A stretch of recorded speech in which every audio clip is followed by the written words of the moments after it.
one Zen master, his name was Rinzai, Linji in Chinese. He once said to the assembly, "There is a true person of no rank who is always going out and in through the gates of your face."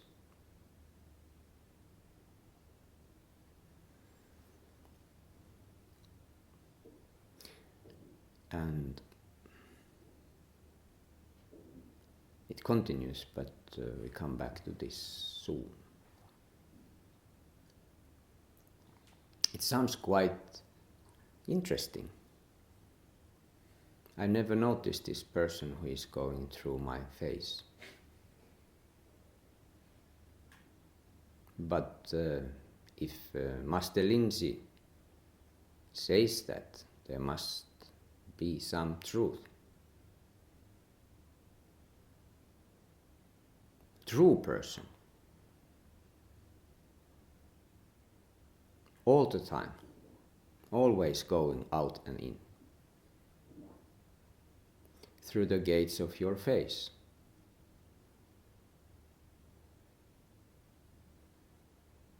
Face has, of course, eyes and ears and mouth and nose and skin and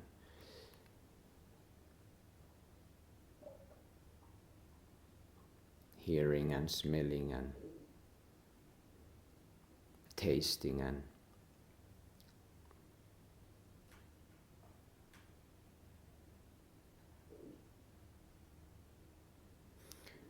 but this, he called it true person of no rank. And when I think it was Gina in Zen Garden, who she's a native English speaker, but she somehow, if I'm correct now, remember this right, so she really didn't understand this word rank. I mean, she thought that it's something to do with when you are making some alcohol, or there is this rank that you get from the process or something.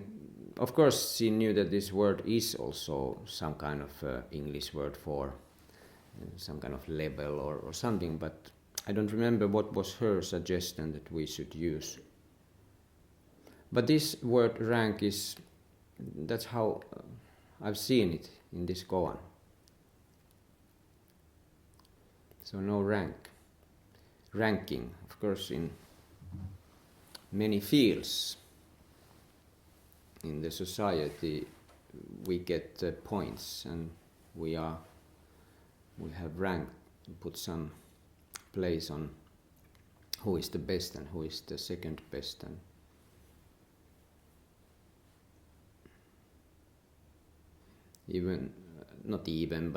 but I was first a bit shocked many years ago when I understood that even in art world, not even, of course, art is what else it is about than ranks, but anyway, I was a bit surprised to learn that one of the main gallery, for example, has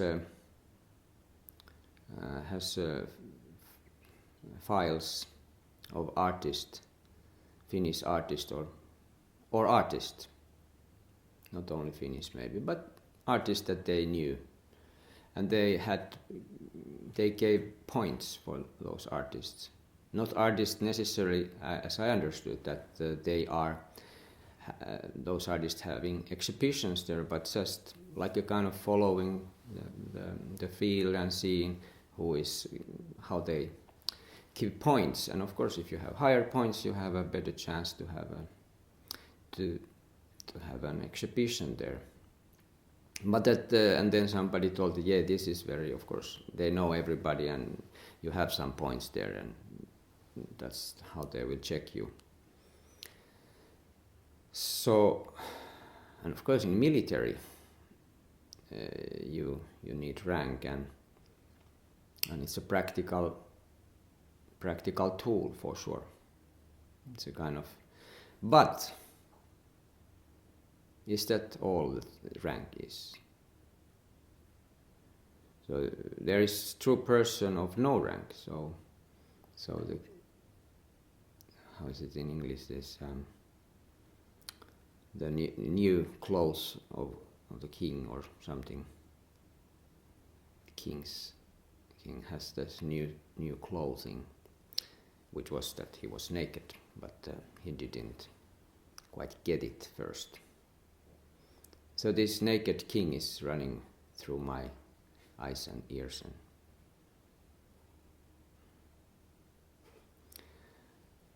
and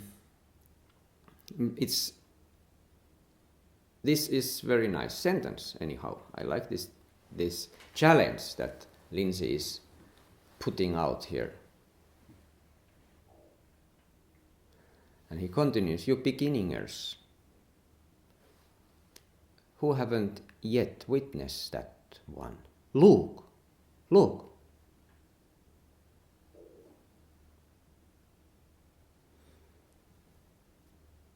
A monk stepped forward and asked,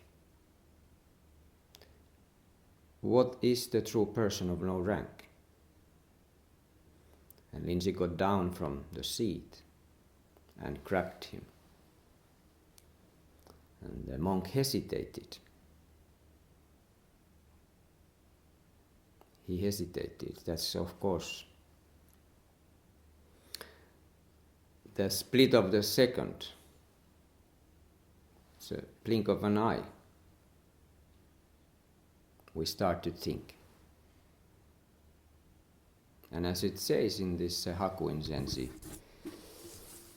praise, chanting praise of Sesshin, somewhere there it says something about these hairs.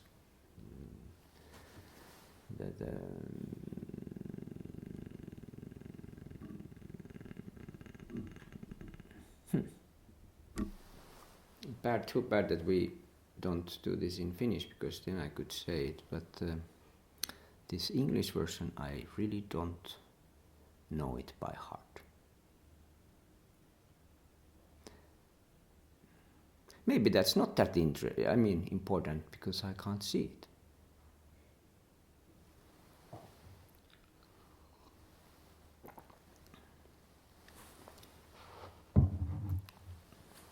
So monk hesitated, and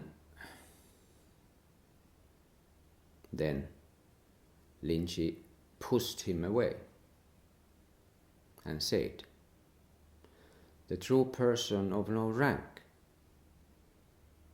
what a useless piece of shit.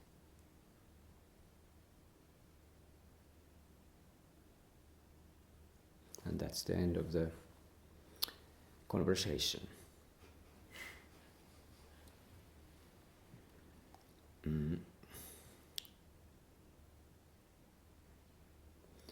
Hesitating is, of course, is always one.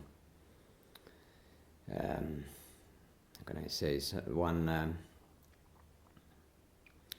a clear mark or sort of evidence that we are lost in our thoughts, or we're hesitating because our complicated ego, I myself, processor, operating system is quite complicated, and if we feed some questions there, this processing starts. It takes some time, and if you quickly ask something, then usually we hesitate. If I say, yes, I think your question is very interesting. I could give an answer. Wait a second, I might. Yeah, it depends which direction you are asking, really. That's how I think. I mean, we have a lot of if and conditions. So if someone is just asking directly, what is this true person of no rank?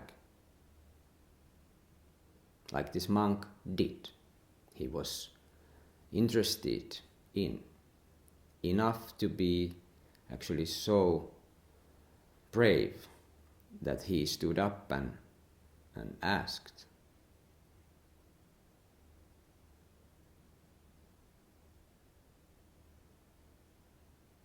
But then Linji didn't kindly explain what is it, but instead he came down and grabbed him. Physical. And of course that's quite intimidating. It's quite coming quite close. And usually then our security alarm system starts to beep, beep, beep. And Linji saw alarm is going and pushed him away.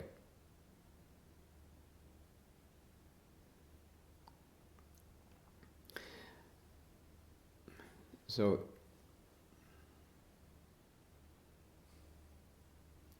is this true person of no rank? Where is it right now? Right now.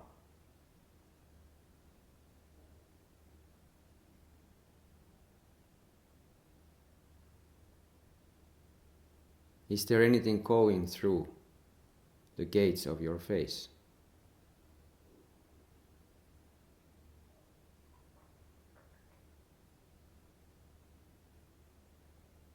Through your body?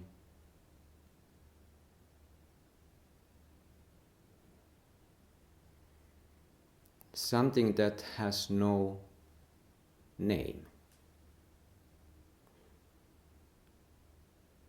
No labels.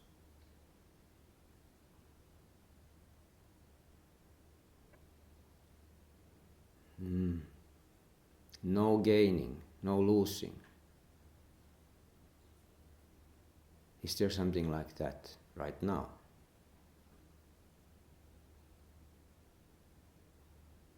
Something that is so close, so intimate all the time.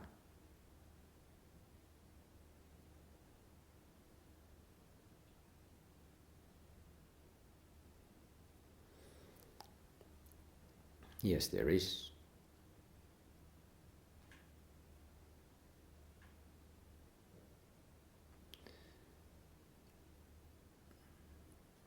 But the moment when some ideas or ego-centered or ego emotions and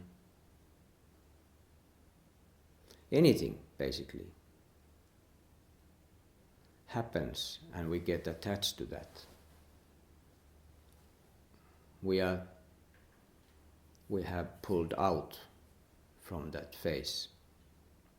It's not anymore our face that we can use. Now we have some mask. We put this mask on.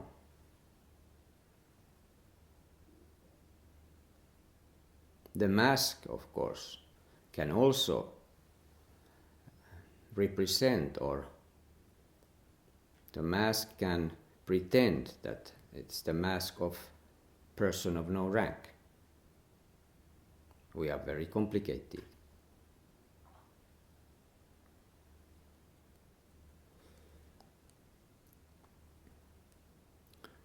But this practice is to stripping off these masks that we are attached to.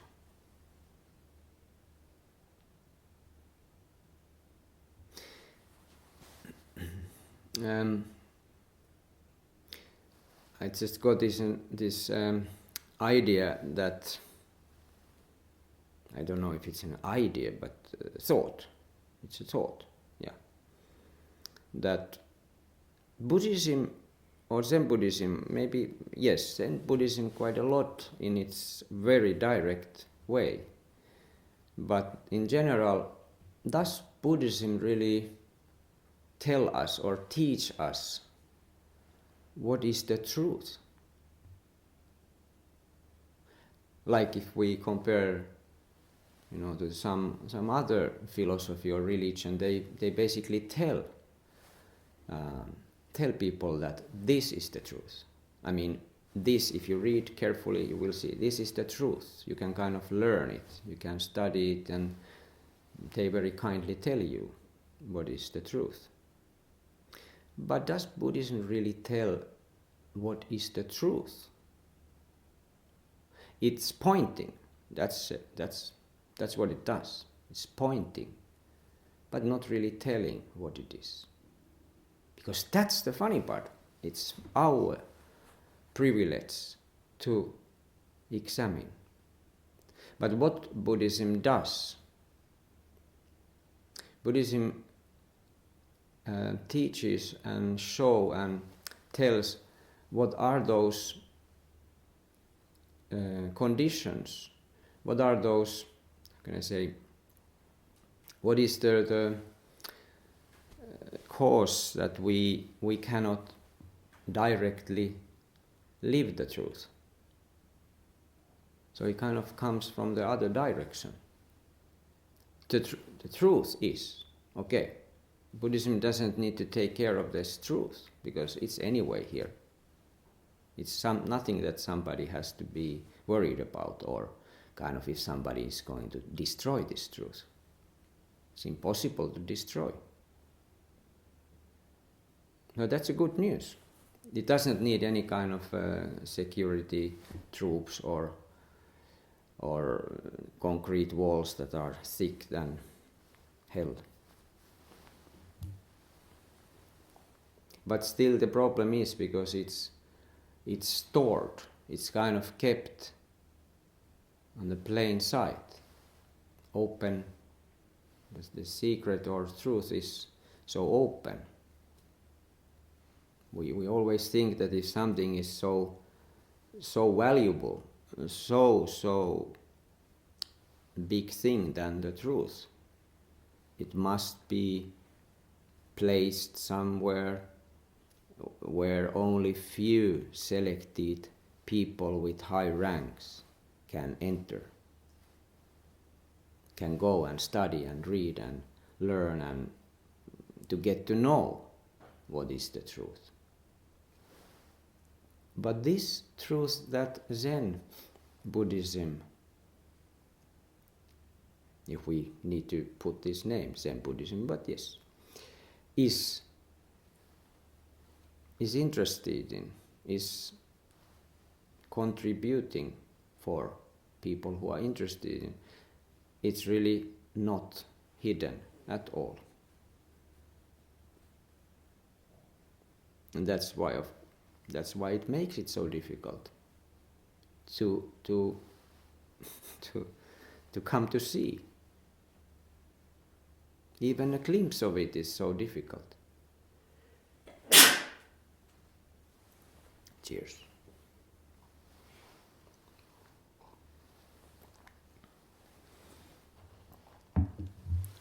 But what repeating here? But what Buddhism does is it show that there is this this English, there is this cause. There is this, we call it klesa. There are some deeply rooted conditions that we can't quite see this simple thing. One is delusion.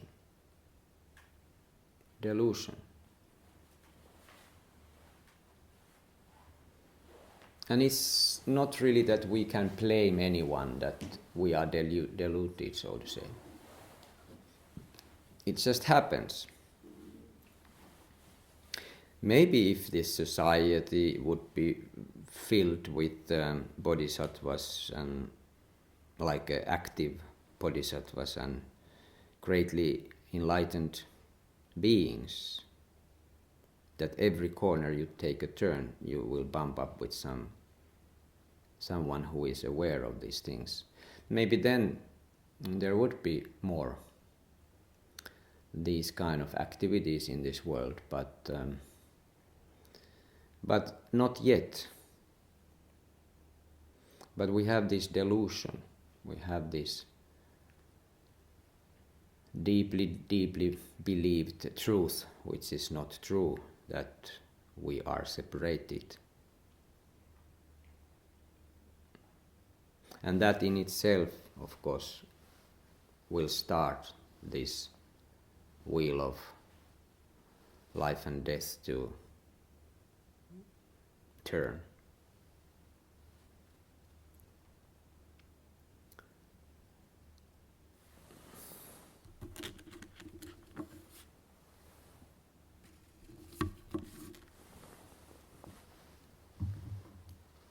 So I wrote this name of the Bhava Chakra. Bhava Chakra. That is probably that's the name of the wheel. We have pictured this Tibetan Buddhist tanka or painting, which I have referred to in some of these talks, and which we all have been looking at, because it's so full of information that we can somehow relate to. But that picture, that one picture only, shows this drama that is caused by starting from the delusion, this very first misunderstanding.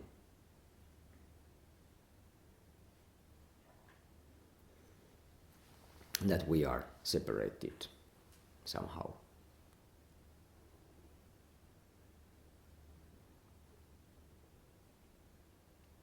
And then there is, it's pictured in the very middle. There is this picture where we see three animals. And pig is this delusion.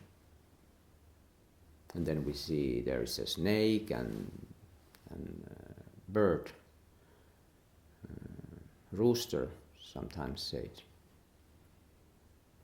And rooster is this craving and greed. And then snake is anger or ill will, and those are chasing each other. They are feeding each other.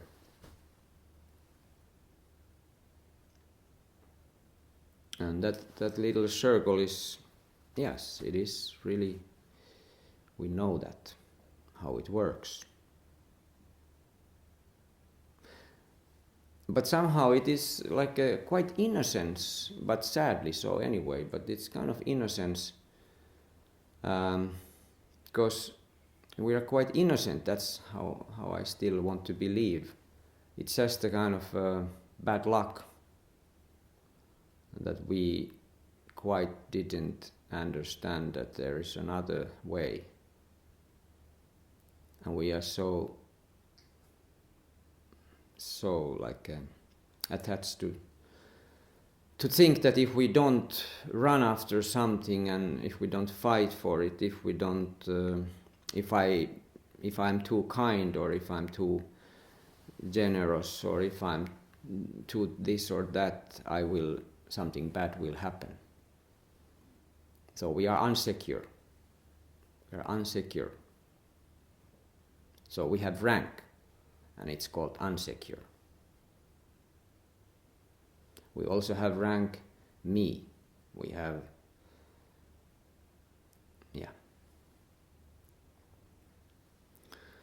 and then we have those around this middle three animals. There is next circle, which kind of shows. I was going to look at it before I speak, but anyway, I think it shows this coming and how this person, this kind of, have to go and see. And then next stage or next picture is picture those six realms. Like this Hakuin, Master Hakuin's Sasen Vasan. Do you feel same that in Sesshin when we read it together before this talk, it's funny how, and especially when Sesshin gets older, it always feels, oh, it's so true, it's just like this is. And that's of course how it is, but it's so, everything is said there. Like in all other chanting also. It feels like it's quite much wisdom there. And also, like we have these Four Noble Truths. Suffering and cause, and so we also kind of, I just realized we have it sort of here also in this Sasen Vasa. The cause of our sorrow is ego delusion. That's the first noble truth.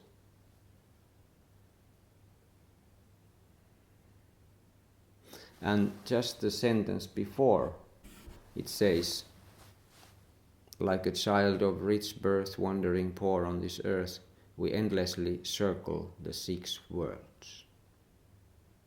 That's the second noble truth. Because this ego delusion, we suffer and we enter into those realms.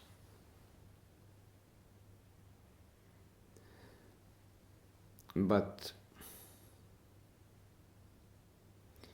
the good news is, there are so many good news, is that it's impermanent. Everything is impermanent.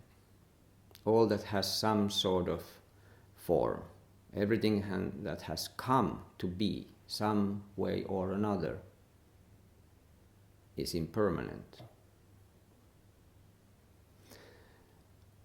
So, or even those most difficult, challenging places in this wheel of life and death are impermanent. So actually, at least if according to the Sasen Vasa, any moment, if we just can see the person of no rank, we are free. We are free from this delusion, this hellish place that we've been. And this is Zen point of view. I think if we ask some Tibetan monk, might be so that there are hellish places that you just don't come out that quickly, even if you see something clear, because your karma is like such. You have to be there. You have to sit you have your time in that address. Maybe so. But both either way it means that there is one day when you are released. You are kicked out from the hell.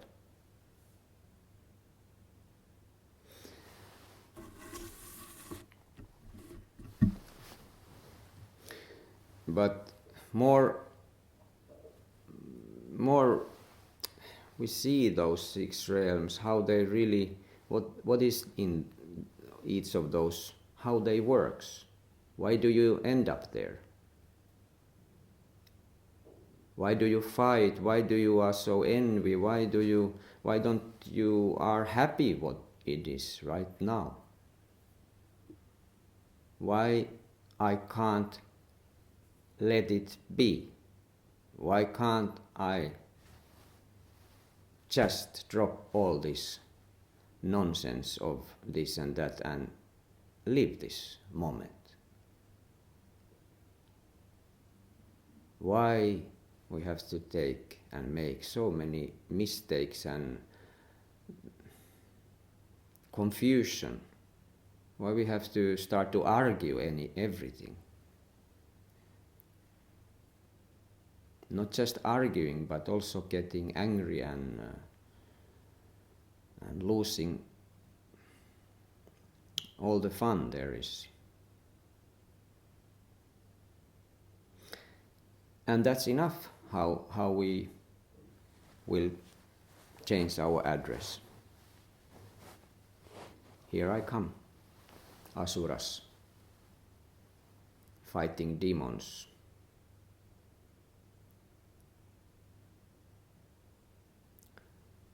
And then again, it still feels kind of, if someone is so selfish or greed or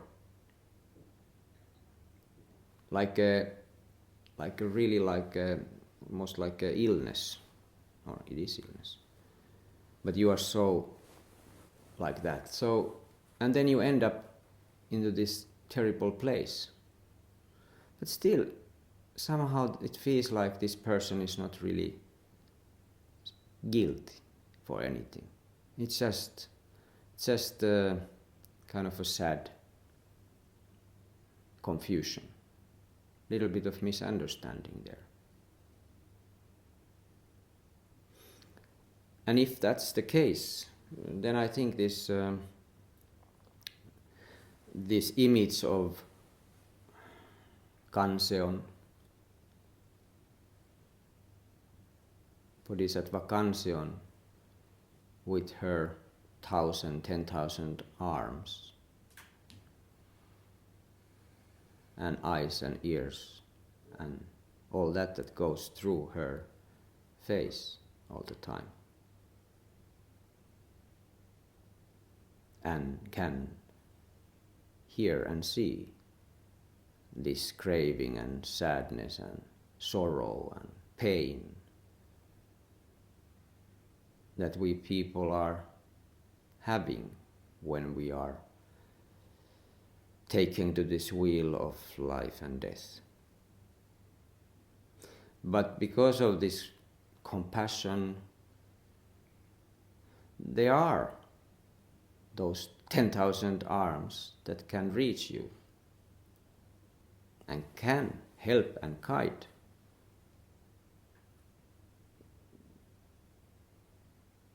Whose hands are they?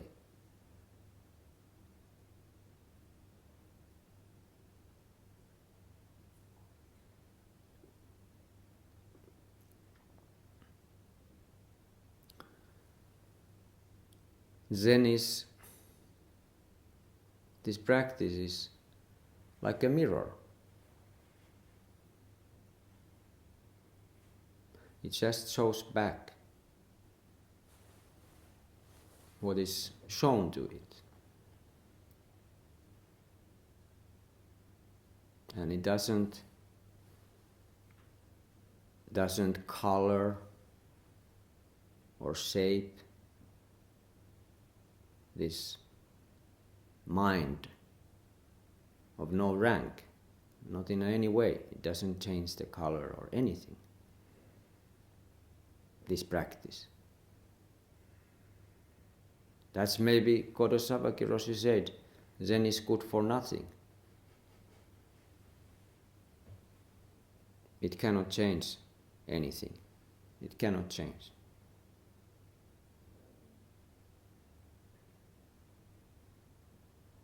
But perhaps this practice can help us to see that what is it that I am chasing, that I've been chasing all my life, and life before that life. What is it that I've been chasing after? It's nothing else than this reflection.